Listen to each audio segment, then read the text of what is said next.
Plutôt, il y a l'écriture, disons la gravure, et il l'ont posé en plus.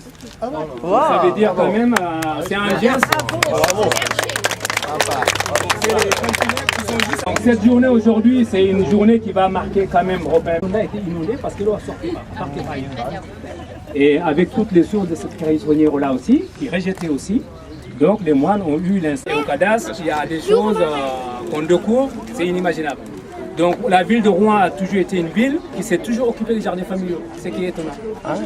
Parce que quand on voit en 1916, il y avait déjà des associations dans le site.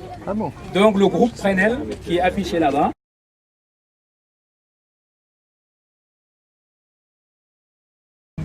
Une petite rivière comme le Rebet et le Bête. Et c'est celui qui passe sous Saint-Exupéry. Vous avez tout le long. Et c'est ça, c'est la Clairette. Et personne ne savait. Il est canalisé et rejette par là. Donc, je continue en vitesse. L'histoire de nos jardins. D'après l'historique, ça serait les moines qui habitaient dans la vallée.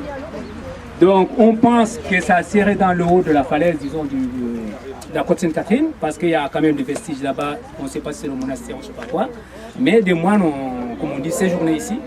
Et c'est à cet anniversaire, tu as fait un résumé finalement très rapide des 100 ans, hein, entre les moines célestins du XVIIe siècle et aujourd'hui. Cette première pierre, j'avoue que c'est la première fois que je pose une pierre quand même qui a cette forme-là. C'est tout de même assez particulier,